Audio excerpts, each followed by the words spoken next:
guys, front's all buttoned up. Got our rack mounted. Hard to see in there, you can see a little cross member. Just a few tabs to locate it snugly. Man, it really tightened it up a lot. The only play we have now is in that slip joint on the steering shaft there. Just a little bit of play there. Still need to cut that. So what we're working on now is making this thing a little bit quieter. Previous videos you've seen that we have a 12-inch glass pack back here. She's wide open. What we're doing is cutting off that little piece of pipe. Got a washer that fits snugly in there. We'll get her welded in there. I've tested it with it running, and it makes the drone way less. And we've got a 90 that I bought from Summit and welded a bigger washer in, so it'll give it 2 chambers and a place to put some steel wool if we want it even quieter. Also working on some piping for the supercharger.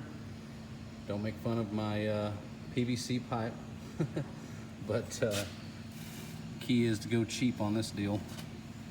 But we're planning on snaking it around the exhaust there. We'll wrap it to protect it, 90 it straight up into an air filter, and we'll mount the intercooler in the back. I'll drop some pictures of that rack and pinion all mounted up. I crawled underneath it and took pictures and whatnot. And front's done for now. Got a ball joint on the way, and we'll get the tires back on it and get it lower so we can actually work on the rear engine bay. Got to pull the intake off, get a map sensor bung welded on it, and start plumbing in the intercooler.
The old skid steer, picked her up, spun her around, and we've been working hard.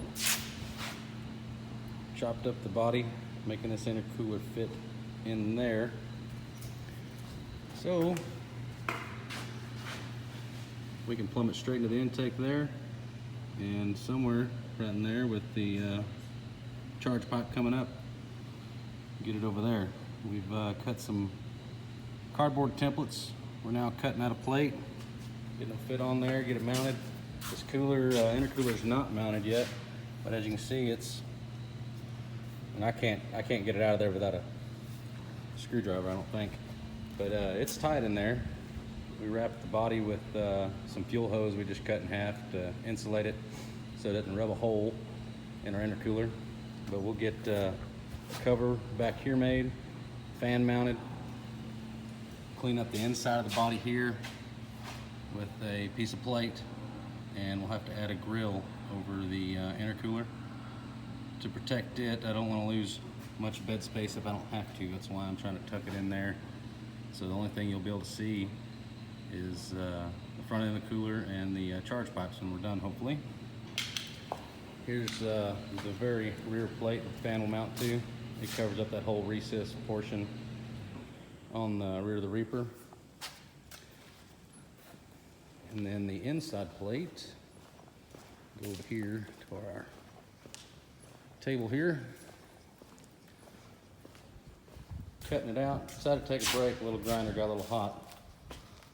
So this, in theory, will slide on around that intercooler, clean it up real good, protect everything. But I've got the charge pipe parts ordered, clamps, map sensor bung still on the way. We will hopefully get that stuff soon and have this thing running within a week, maybe sooner, hopefully. As you can see, we still got to pull the intake off, get our new injectors in there, and get our map sensor location figured out. Probably tap a few more holes for boost reference, for blow off valve possibly, or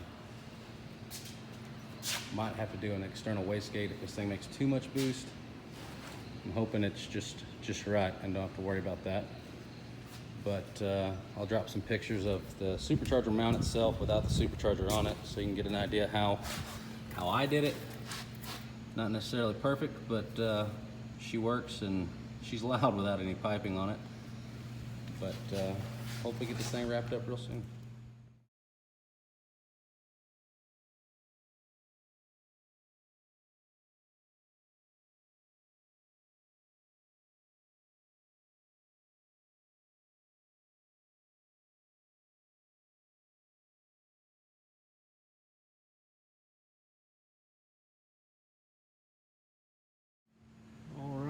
Got our cover plates on, fans all mounted, intercooler's in and ready to go.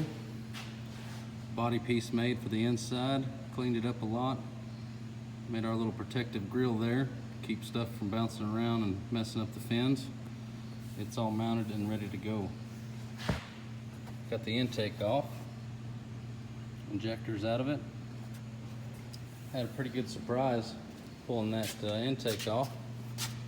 Look how dirty this throttle body is. You can see I have a little return spring I made because I had a problem with my throttle body closing all the way. Kind of had a high idle, but that's probably the culprit right there. It's kind of scary how dirty this thing really is. It is nasty, guys. Just goes to show you, first mod on these things really should be ditch the entire intake system. This is the old air box. You see I've got it all zip tied because it wouldn't clamp the air filter tight, and that's probably why it's so nasty. But we're getting that fixed up. Now we wait for parts. We'll go to the John Deere house tomorrow and get a new intake gasket, as well as I'll go to the bolt bin and get some longer bolts for our fuel rail. As you can see, the new injector on the right is quite a bit longer than the factory. I don't know if you can make it out or not, but it's got 4 holes in it. And these little factory guys only have 2. So it should flow more fuel, hopefully not too much. Guess we'll just have to find out when we get it going if it's too much at idle or not. But I found some injectors that would work. So maybe we don't have to use a cold start injector, and we'll have plenty of fuel even under boost. What else? Y'all let me know if y'all want to see more in depth in the fabrication of this stuff, or less information, more information. Y'all just let me know. As you can tell, I'm new at this.